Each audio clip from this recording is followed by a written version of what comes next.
If you're new to my videos, punch that subscribe button. It helps me out a ton. I'm looking to help players expand their knowledge or different talent builds. Thanks a bunch for checking out this video. We're going to review talents. We will touch on secondary stats you should be aware of, and then just the global status of RET.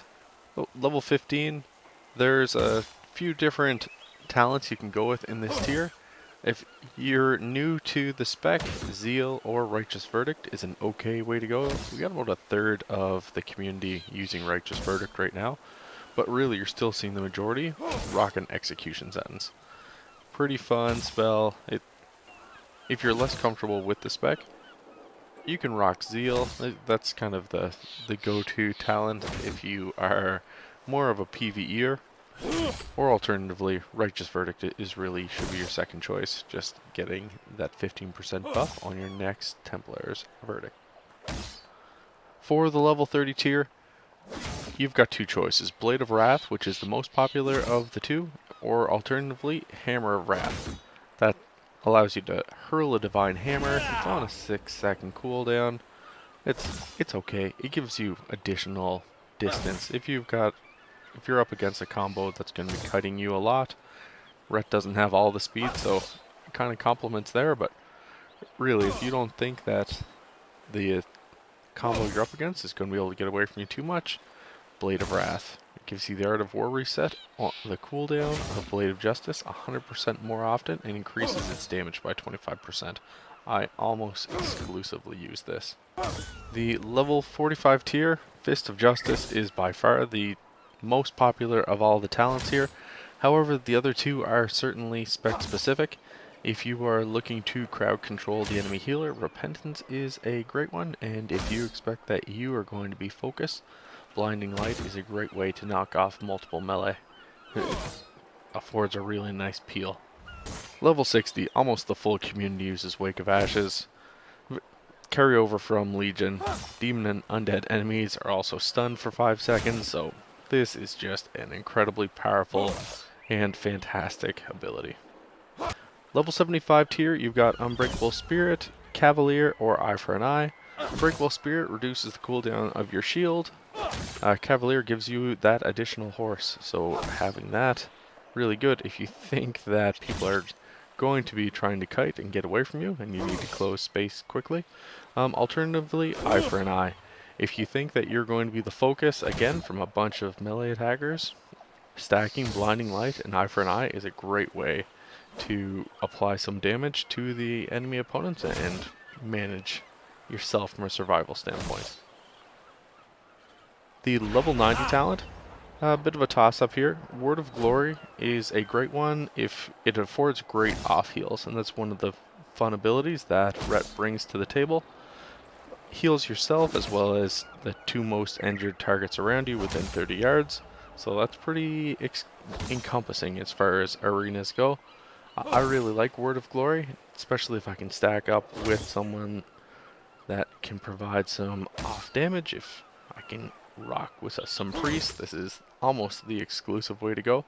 Alternatively, Selfless Healer allows your holding power spending abilities to reduce the cast time of your next flash of light by 25%. That's not really that special, but it's the increase in healing done by 10% and allowing that to stack up to 4 times.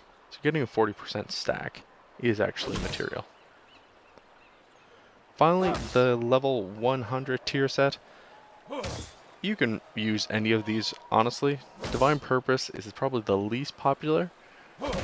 The ability allows you to consume Holy Power. Any of the ones that you use, gives you a 15% chance to make your next ability that consumes Holy Power free and deal 20% increased damage and healing. So that's not terrible. It's really not. I used it a little bit more in Legion when we were running some raid builds. One of the more popular applications out there you'll always see is Crusade. Replaces Avenging Wrath that I'm using right now, calls upon the light, and begins a crusade, increasing your damage done in haste by 3% for 25 seconds. Always a lot of fun here. Finally, what I've been using for most of my talent build is actually on the Inquisition side. So when I'm pushing Arena, whether 2v2 or 3v3 as a RET, I've been rocking Inquisition.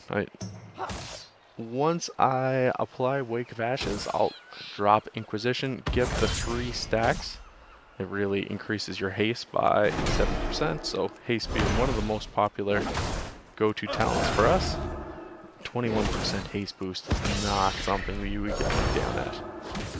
So rock that up there, 15 seconds per holy power consumed. It's a great way to differentiate yourself as a damage dealer. For PvP talents, the trinket you want to go with almost exclusively will be Gladiator's Medallion. The only reason you see that I'm not is actually because this rat is a human. So I like to stick with the racial. I know it's got a little bit of a longer cooldown, every man for himself. It's not a terrible way to go though still. Having Relentless kind of complement and reduce the crowd control effects that I do see is really helpful. Hammer of Reckoning is one of my next go-tos. I end up using it quite a bit. Really, it complements Avenging Crusade and does a great job of doing so. Also gives me a little bit of a distance of attack. So you'll only hear complimentary things. Hammer of Reckoning is a go-to for me. Next up, Divine Punisher, casting 2 consecutive judgments on the same enemy will generate 3 holy power. Really free holy power. It's hard to knock that. And finally, Lawbringer. So Judgment now applies Lawbringer to the initial target hit for 45 seconds. It's going to cast Judgment. It causes all the enemies with your Lawbringer effect to suffer up to 5% of their maximum health in holy damage. Really great way. Like, if RET wasn't bursty before, you incorporate Lawbringer and we can knock some guys down here actually really quick. For your RET pal in PvP, really keep chasing strength. That's going to be your go-to. It's the best stat in every situation. Haste is your strongest secondary stat. Really, it's because of the reduction to global cooldown, as well as how it complements some of our holy power generating abilities and our attack speed. And next up after that will actually come Mastery, which increases our holy damage and will increase the damage by a really large amount. So, pretty straightforward build on that front. If you are worried about what kind of trinkets to use, 8.15 is got it covered right here. So, Sinister Gladiator's Safeguard is a very easy go-to, gives you a free absorb shield. So, Falling Blow 25% health grants you a shield that absorbs a bunch of damage for 6 seconds. Can occur every 2 minutes. So that's just another shield for the very hard to kill paladins. Alternatively, and this is the automatic one for 8.15, the Sinister Gladiator's Maldic. So after 1.5 seconds, launch a void energy at the target, dealing a bunch of shadow damage and absorbing up to, I'm saying 50,000% of healing, but I've seen some pretty gaudy numbers. If you drop this on one person, and then are able to hit them with a bit of burst, like Wake of Ashes or Avenging Wrath, you'll be driving in some cooldowns. If you're coordinating yourself and you can have multiple members of your arena group drop a Maldic on someone, you can basically mow them down really quick. You can push them right to the threshold if you're good with how you set up your stuns. So definitely check that out. It's a must.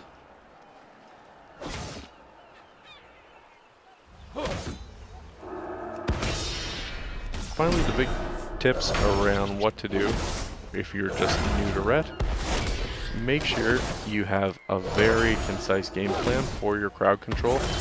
Really figure out who you're going to chain and then where you want to apply your damage on which one of your opponents. The main goal really for RET is going to be to force your enemies to use their cooldowns as quickly as possible. Try to get that enemy healer to trinket and get them into trouble. Because we're going to go with the Hammer of Justice build, or a Fist of Justice, remember that that healer is going to be suppressed a good portion of the time. So take some time, check it out. Alright folks, let me know what you think. What was good, what was bad, what could we do a whole lot better? Drop it down in the comments and let me know for sure. Thanks again for watching, and we will see you soon. Later.